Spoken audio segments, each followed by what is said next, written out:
भ्रमण करने के दौरान इनसे हमसे बातचीत करेंगे और इनकी जानते हैं इनकी चुनावी विजन क्या है और इनकी योजनाएं क्या है विधानसभा को लेकर। गोविंदगंज देख सकते हैं किस प्रकार का अपार प्यार स्नेह समर्थन मिल रहा है।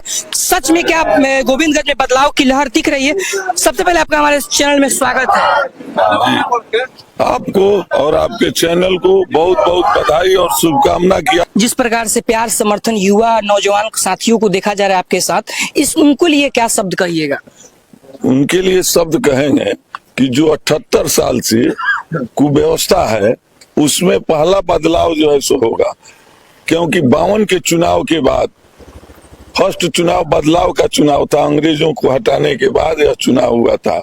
और दूसरा 78 वर्ष के बाद उस समय 5 पर 2 52 था, इस समय 2 पर 5 25 है। तो यह चुनाव जो है सो बहुत महत्वपूर्ण चुनाव है इस देश के लिए और बिहार के लिए यह दूसरा चुनाव है।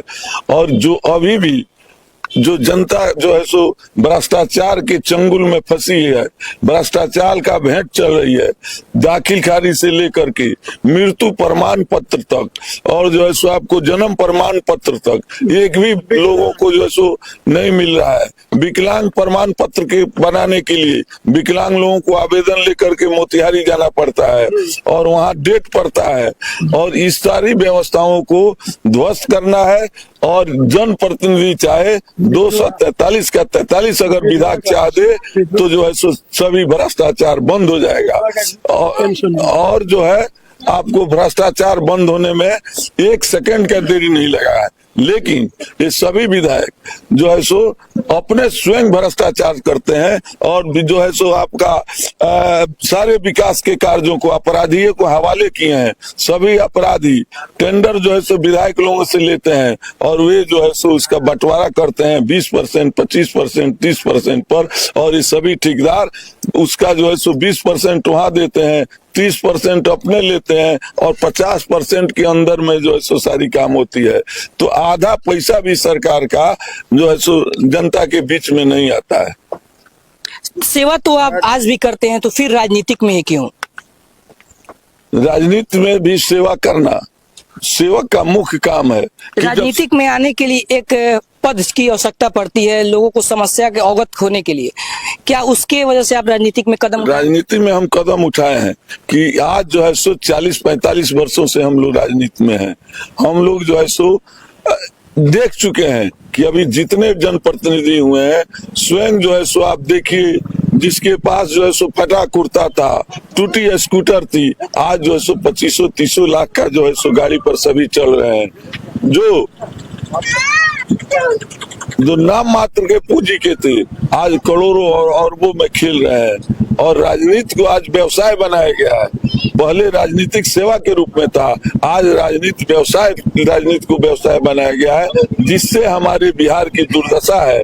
और इसी दुर्दशा से उबरने के लिए और इस दुर्दशा को बदलने के लिए जन सुराज के प्रणेता प्रशांत किशोर जी 2 अक्टूबर 22 से पदयात्रा किए और उनकी पदयात्रा में लोगों ने सुझाव दिया कि अभी हम लोग व्यवस्था पर जब बात होती है तो युवाओं ने जो इस बिहार के 69% आबादी युवाओं की आबादी है, जो 22 वर्ष से लेकर के और 40 वर्ष तक जो युवा है उनकी आबादी 69% है। तो उन लोगों ने सलाह दिया कि हम लोगों के पास कोई विकल्प नहीं है, आप विकल्प दीजिए, हम लोग व्यवस्था परिवर्तन करेंगे और इसमें बदलाव करेंगे। उसी के आधार पर जन सुराज लड़ रही है। और दूसरे तरफ सुन लीजिए, और दूसरे तरफ जितनी पार्टियां लड़ रही है वे सत्ता के लोलुप हैं और सत्ता में बने रहने के लिए लड़ रहे हैं। इसलिए आप देख लीजिए 243 सीट है, 150 साल पुरानी भाजपा, 150 साल पुरानी आपको कांग्रेस, 200 साल पुरानी कम्युनिस्ट पार्टी और 50 वर्ष पुरानी एलजेपी, 50 वर्ष पुरानी जदयू और जो है सो क्या कहते हैं उपेंद्र कुशवाहा का और राष्ट्रीय जनता दल, वीआईपी, ये सभी पुरानी पार्टियां हैं।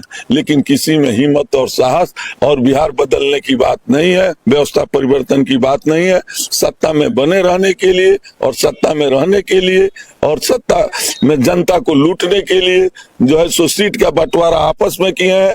जनता अलग है, जनता को इससे मतलब नहीं है। धन जनता का, वोट देगी जनता, और सीट का बंटवारा कर रहे हैं कि हम जो है सो लड़ेंगे, और सभी गठबंधन और ठगबंधन एक साथ होकर के जनता को लूटने का काम किए हैं और लूट रहे हैं। देखा जा रहा है गठबंधन। एक बात और सुन लीजिए, आप इसका परिणाम देखे हैं कि बिहार में विपक्ष नाम का कोई चीज नहीं है। नीतीश कुमार जी कभी भाजपा के साथ तो कभी राष्ट्रीय जनता दल के साथ उप मुख्यमंत्री दे करके दोनों को फंसा करके रहते हैं, और संविधान के साथ सीधा सीधा खिलवाड़ है। संविधान साफ कहता है कि आधा से अधिक जिसकी संख्या होगी उसकी सरकार बनेगी, तो 44 एमएलए वाला मुख्यमंत्री होता है और 74 और 76 एमएलए वाला उप मुख्यमंत्री होता है। इस सत्ता को भागीदारी जो है सो अपना हिस्सेदारी लगा रहे हैं, भागीदारी नहीं। और प्रशांत जी कहे थे कि जिसकी जितनी आबादी उसकी उतनी हकदारी, उतनी उसकी हिस्सेदारी, उसके आधार पर यह काम हो रहा है।